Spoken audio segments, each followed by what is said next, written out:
Advertising, something that touches all our hearts. And who better than the advertising veteran Aylque Padamsee to share his thoughts on the decade gone by and of course tell us about the three most iconic campaigns of the decade. Thank you so much, Aylque, for joining us on the show. Well, lovely to be here. I mean, this is very interesting for me. I mean, the decade, wow, I must say iconic, means that it is something that stands out long after its time has gone. Now, I think the one that will be remembered, even if it's not aired, and I think they've done a marvelous transition, is the Vodafone campaign, which originally was the Hutch, which was originally the Orange, which was original. And that campaign with the pug, and they've kept the pug. They've changed the boy, who's always, the pug is always following the boy, to now the pug is always helping the girl. Sure. But it's still the pug. The pug is, if you like, the brand ambassador. And I'm glad they've retained that. Why don't we take a to at what the agency has to say, the client has to say, and look at the making of this wonderful ad, the Vodafone pug ad. Great. The dog had become the mascot of the brand. Brief given was primarily to around three pillars. One was to really highlight the network. At the same time, no techno speak, and we wanted the entire thing to be human. And these are primarily the three pillars of the brief given. We didn't show people talking over the phone, and we avoided all that, and we actually made the whole network promise in a very human way. The whole story of a dog being the most loyal friend to man. I mean, man's best friend. I mean, that was the simple insight, and that's how we captured that with a boy and dog story.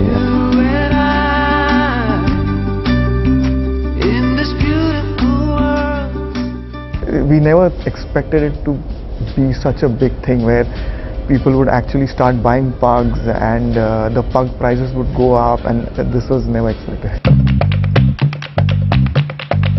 We had like some 4-5 options of the dog, and one of them was a fox terrier, there was another small dog, and the first time the pug was rejected because we said, oh, this is too cute, and it's going to like really take away from the idea, and we went ahead with another dog, and when we were shooting, the dog couldn't perform, so we were desperate in Goa, and the production team then finally got a pug which was available in Goa, and we said, okay, fine, yeah.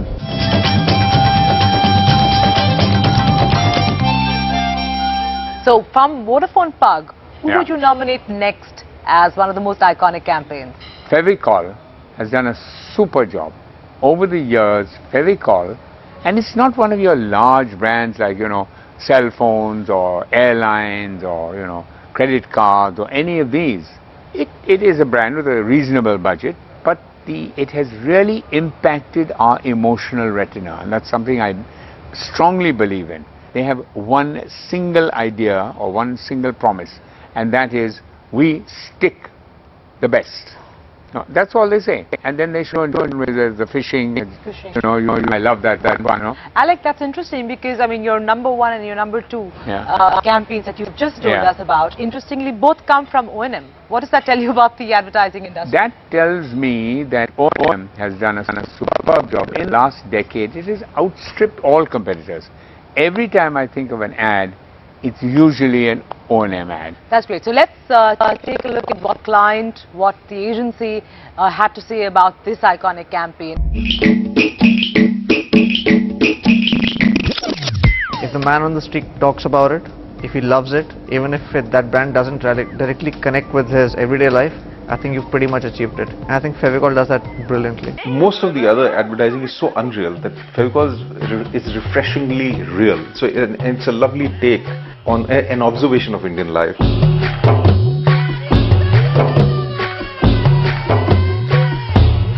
When it started off, it did fairly basic stuff.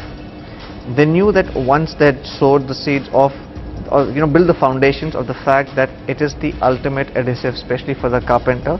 Once that platform is sort of cemented, then they can go on building on it. Once that happened, they realized now the time has come just to tell interesting stories.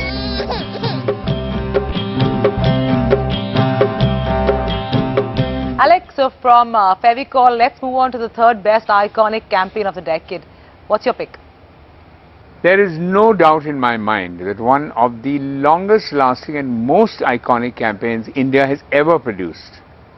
And it's such a simple three-word slogan.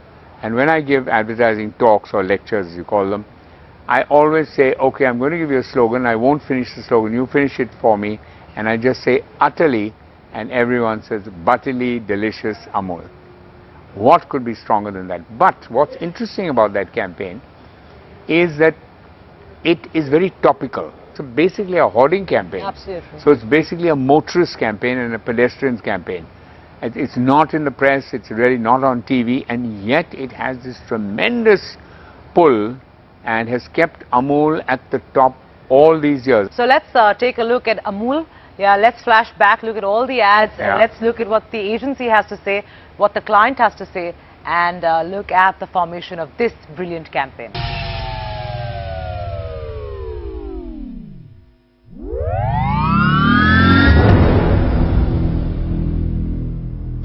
Amul hoardings, which you see, we change almost once a week, has been going on for now almost about 41 years. We've tried to maintain over the last 40 years consistency in theme.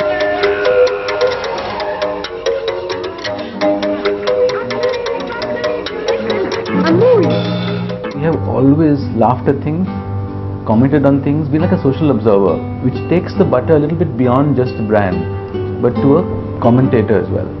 Main thing about the campaign is that we go topical. So if you notice, every 7 days there's a new topic, and this is true of all India. Cartoons are a great way of getting a child onto your side.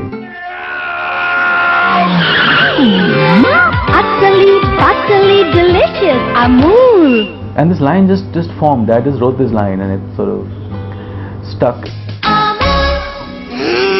It is the basic idea underlying Amul, which is the good of the farmer who produces milk, good of the consumer who consumes the milk. And this act of balancing the good of both, that makes Amul what it is.